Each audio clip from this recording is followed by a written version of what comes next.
का डिस्कशन करने जा रहा हूं section C part, that is from sample paper 2025। ठीक है, तो चलिए डिस्कशन करते हैं। इस सेक्शन में आपको टोटल मिलते हैं 7 क्वेश्चन और सारे क्वेश्चन 3 मार्क्स के रहेंगे, यानी एक क्वेश्चन 3 मार्क्स का, जो टोटल आपको इस सेक्शन से मिलते हैं 21 मार्क्स। ये जो सेक्शन होता है, इस सेक्शन में आपके कुछ डेरिवेशंस होते हैं, कुछ न्यूमेरिकल्स भी होंगे और कुछ थ्योरी पार्ट भी होता है। ठीक है, तो बारी बारी से हम लोग सबसे पहले क्या करेंगे, एक एक क्वेश्चन के बारे में बात करते चलेंगे और हमारा पहले से भी टारगेट होता है कि हम उनमें की पॉइंट्स की चर्चा करें कि अगर उससे रिलेटेड कोई क्वेश्चन फ्रेम होता है तो आप उसको किस तरीके से कर सकते हैं। ठीक है, तो चलिए हम लोग क्वेश्चन शुरू करते हैं। क्वेश्चन फ्रॉम 22 से 30 तक का टारगेट रहेगा हम लोगों का। देखते हैं कितने क्वेश्चन अपने लोग कर पाते हैं। ठीक है, सबसे पहले आपको एक दे रखा है, एक सेटअप बना के रखा है, एक डायग्राम आपको दे रखा है और इसमें आपको बताना है identify the circuit elements x and y as shown in the given block diagram and draw the output waveform of x and y। ठीक है, आपको यहां पर दे रखा है, एक ब्लॉक डायग्राम दे रखा है। मैं उस ब्लॉक डायग्राम को बना देता हूं। देखिए जरा ब्लॉक डायग्राम को जैसा बना हुआ है।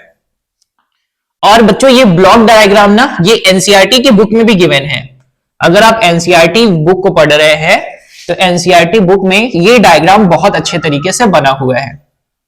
मैं इसका ना ओरिजिनल डायग्राम भी बना देता हूं आपके लिए कि एनसीईआरटी की बुक में आपको कैसे डायग्राम दिए हुए हैं।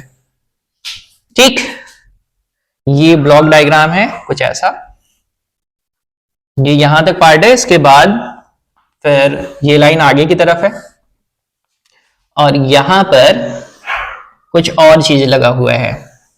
एक ब्लॉक है जिसका नाम है x और एक ब्लॉक है जिसका नाम है y। ठीक है, और ये दोनों के दोनों ना आउटपुट दे रहे हैं, तो इनसे कुछ चल रहा है, डीसी अप्लायंस चल रहा है। ठीक, यानी जो मेन आउटपुट आपको मिल रहा है ना, यहां पर डीसी अप्लायंस है ये। ठीक है, ये ऐसा कनेक्ट है। ठीक, अगर ओरिजिनल डायग्राम की बात करें तो पहले तो क्वेश्चन पर्सपेक्टिव से के अलावा फिर बात कर लेते हैं की पॉइंट्स इसमें क्या क्या है। तो देखिए जरा की पॉइंट क्या है। सबसे पहले की पॉइंट्स, की पॉइंट में सबसे पहली बात, ये क्वेश्चन लिया गया है फ्रॉम सेमीकंडक्टर। सेमीकंडक्टर से ये क्वेश्चन है, सेमीकंडक्टर एंड इलेक्ट्रॉनिक डिवाइस।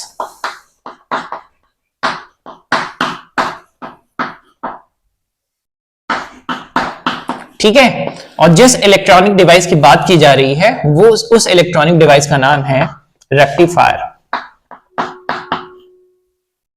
क्या नाम है इस डिवाइस का? रेक्टिफायर। रेक्टिफायर बेसिकली होता है दो तरीके का, एक को बोलते हैं हाफ वेव और एक को बोलते हैं फुल वेव। अगर आपने मेरी क्लास देखी हो पहले या फिर आपने सीखा हो मेरे से, तो मैंने आपको बताया भी है कि रेक्टिफायर का बेसिकली काम ये होता है कि ये क्या करता है, एसी करंट को डीसी करंट में कन्वर्ट करने का काम करता है, यानी उसकी फ्रीक्वेंसी को चेंज भी करता है। इस बात का ध्यान रखेंगे। जबकि मैंने ट्रांसफार्मर के बारे में बताया है कि ये क्या करेगा, हाई करंट को लो करंट में कन्वर्ट करेगा, लेकिन फ्रीक्वेंसी चेंज नहीं होती। लेकिन यहां पर फ्रीक्वेंसी चेंज होती है। ठीक, एक चीज मैंने आपको और भी सिखाया है, रेक्टिफायर के साथ ना कनेक्ट होते हैं आगे की तरफ ट्रांसफार्मर्स, जो कि क्या करते हैं, बहुत हाई वोल्टेज को लो वोल्टेज में कन्वर्ट करते हैं। और रेक्टिफिकेशन जो होता है वो आमतौर पर लो वोल्टेज का होता है।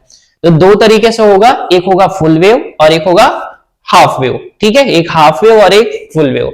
अब दोनों में खास बात क्या होगी कि इनको ना हम लोग किसी भी सर्किट ऑफ अरेंजमेंट को कनेक्ट करते हैं डायोड से। डायोड क्या है? PN junction, when it is connected with a cell और बैटरी, या फिर कोई भी सोर्स से कनेक्ट कर दिया जाए तो उसको हम लोग डायोड बोला करते हैं। ठीक है, पीएन डायोड। ठीक, अब करते क्या है, वहां पर होता है बाइजिंग। बाइजिंग का मतलब ही होता है किसी भी वोल्टेज सोर्स से कनेक्ट कर दीजिए। ठीक, बाइजिंग भी दो तरीके की होती है, एक को बोलते हैं फॉरवर्ड बाइजिंग और एक को बोलते हैं रिवर्स बाइजिंग। ऑलरेडी हम लोग बहुत एक्सप्लेनेशन इसका ले चुके हैं। फॉरवर्ड बाइजिंग में करंट मिलता है, रिवर्स बाइजिंग में बहुत छोटा सा करंट मिलता है, और इसको कैसे किस में मेजर करते हैं, माइक्रो एम्पियर्स में मेजर करते हैं। ठीक है, ये छोटी छोटी बातें आपको पता होनी चाहिए। पीएन जंक्शन ऑलरेडी हम लोग बहुत बार कवर कर चुके हैं। मैं थोड़ा सा अब फिर भी एक्सप्लेन कर रहा हूं कि ये जो की पॉइंट है आपको ये याद रखना है कि इलेक्ट्रॉनिक डिवाइस में रेक्टिफायर से है, जहां पर ये है क्या, हाफ वेव और फुल वेव दो तरीके का होता है। यानी अगर मैं किसी भी रेक्टिफायर को सिग्नल प्रोवाइड करूं, कुछ ऐसा,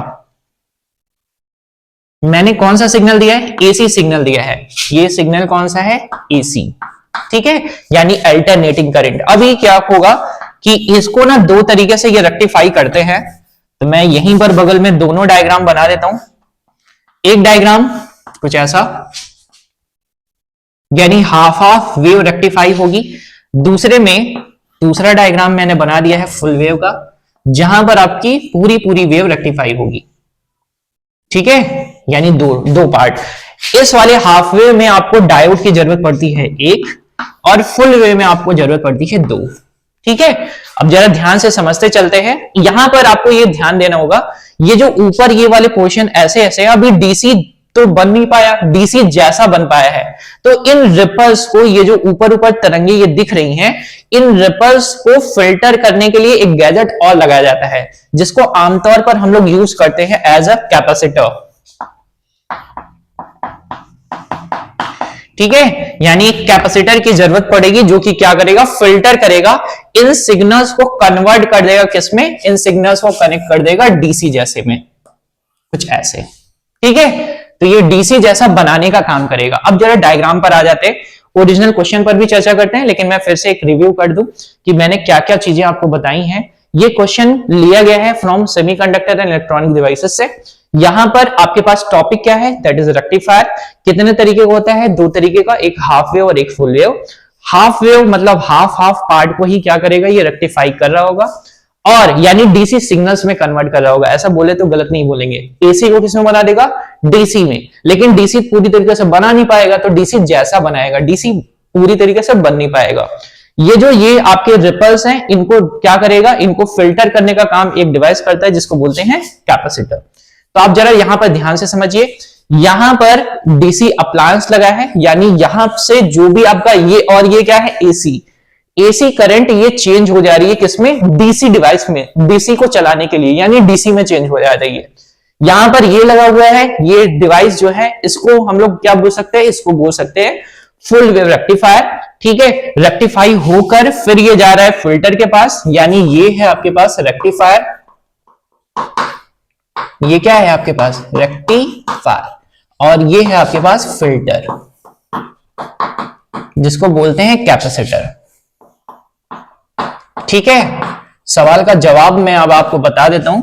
एक्स जो पार्ट है इसको बोलेंगे रेक्टिफायर, और कौन सा रेक्टिफायर है, वो फुल वेव रेक्टिफायर है, ठीक है।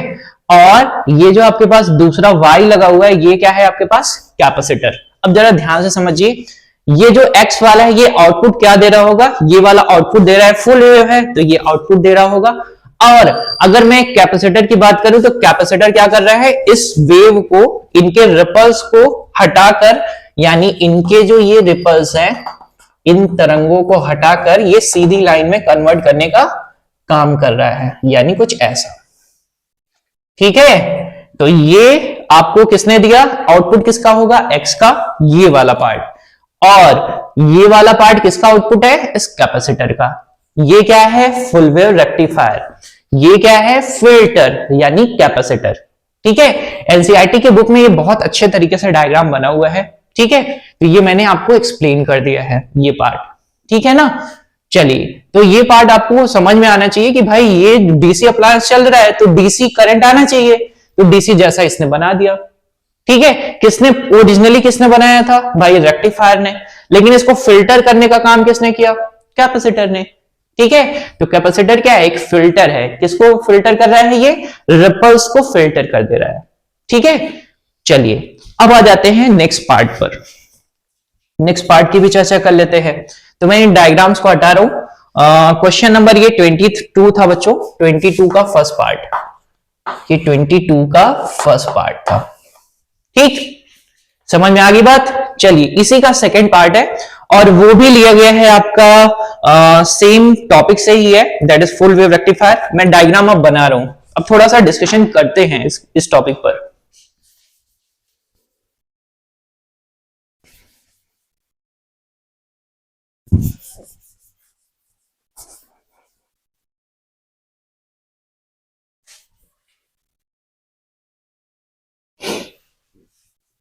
देखिए सबसे पहले मैं डायग्राम बना देता हूं।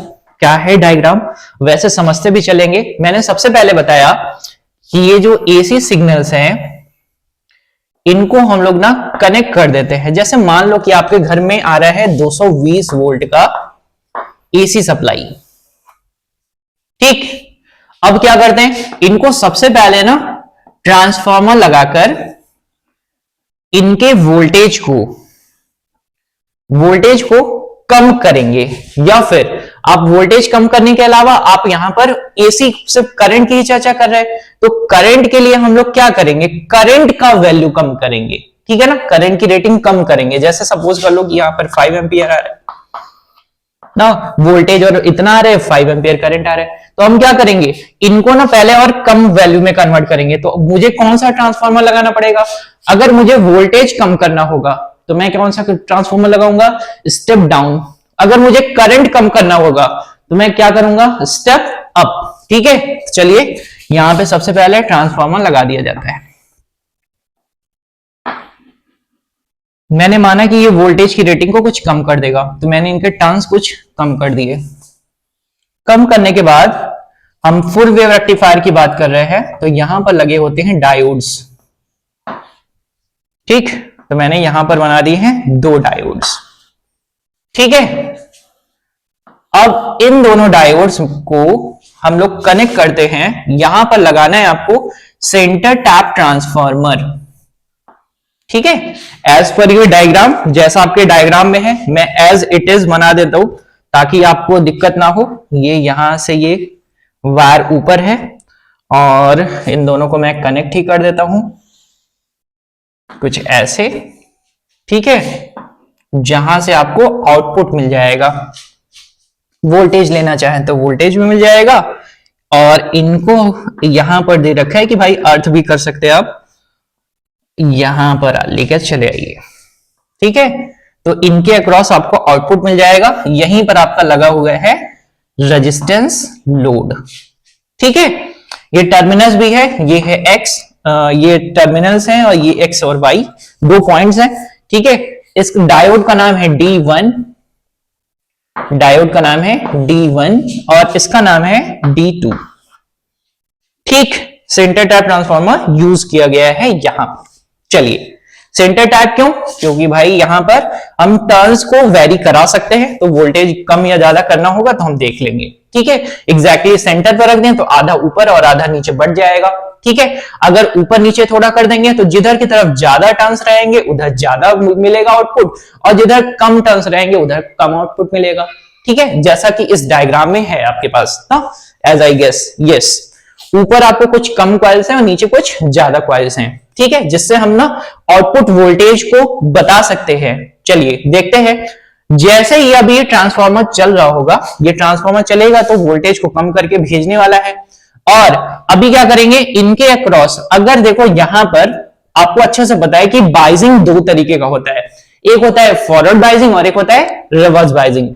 फॉरवर्ड बाइजिंग में आपको ये पता है कि आपका पी टर्मिनल, यानी ये बड़ा वाला टर्मिनल जो है ना, ये आपका है पी, और इस वाले को बोलते हैं एन, ठीक है। इसी तरीके से सेम ये वाला एन क्या है, ये है पी साइड, और ये वाला साइड कौन सा है, एन साइड।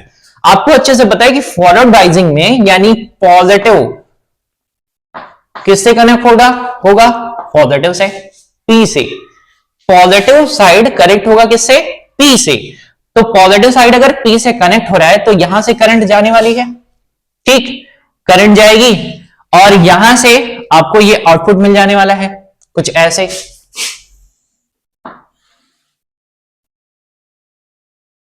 ठीक, फॉर फर्स्ट हाफ। फिर सेकेंड हाफ में क्या होगा, अभी जब तक इसमें पॉजिटिव ज्यादा होगा तो यहाँ ये वाला टर्मिनल कैसा, निगेटिव, और ये पी और किससे कनेक्ट है, निगेटिव वाले से, तो यहां इसमें कोई करंट नहीं जाएगी।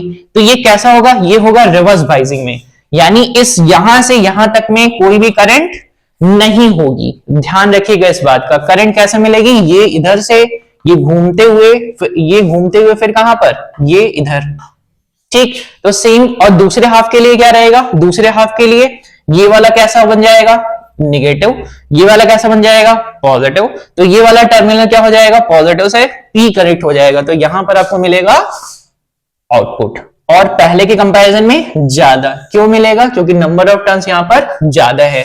ठीक है, इस बात का ध्यान रखेंगे। फिर सेकेंड हाफ, फिर नेक्स्ट हाफ के लिए फिर कुछ ऐसा, फिर कुछ ऐसा, यानी यहां पर आउटपुट की अगर हम बात करें तो ये होगा डायोड D1 से, ये होगा डायोड D2 से, ये होगा डायोड D1 से, और ये होगा डायोड D2 से विद रिस्पेक्ट टू टाइम।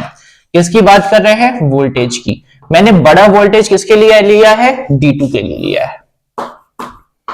ठीक है, समझ में आई बात? ये था आपका, that is second part of the question number 22। कहां से लिया गया है? वही रेक्टिफायर, जिस डिवाइस का नाम है। ठीक है, कौन सा रेक्टिफायर है ये? Full wave rectifier. यानी अगर आप इनपुट सिग्नल की बात करो तो इनपुट आप क्या दे रहे थे? कुछ ऐसा, लेकिन आउटपुट कैसा मिल रहा है? ऐसा। तो कहा यह जाता है कि रेक्टिफायर का काम क्या है? एसी को डीसी में कन्वर्ट कर रहा है, लेकिन डीसी नहीं कर रहा है, डीसी जैसा बना रहा है। ठीक, इन रिपल्स को क्या करेंगे? हटाएंगे। हटाने के लिए क्या लगाएंगे? फिल्टर। तो ये क्या करेगा? अगर मान लो यहां पर कैपेसिटर लगा दे, तो यहां पर मैंने इनके आउटपुट को कनेक्ट कर दिया है क्या? किसी भी कैपेसिटर से, तो क्या करेगा? इन रिपल्स को वो हटा देगा। हटाकर कैसा सिग्नल बना देगा? तो बना देगा कुछ ऐसा। ठीक, तो ये ऊपर वाले में कन्वर्ट हो जाएगा। ठीक है, तो समझ में आनी चाहिए बात आपको कि rectifier is most important, either वो फुल वेव हो या फिर हाफ वेव हो। यहां पर जो आपके क्वेश्चन के हिसाब से बात करी गई थी वो था फुल वेव रेक्टिफायर, जहां पर आपको आउटपुट के रिस्पेक्ट में बात किया जा रहा है, तो आउटपुट इनपुट ये है, तो आउटपुट आपका ये होगा। ठीक है, समझ में आ गई बात? चलिए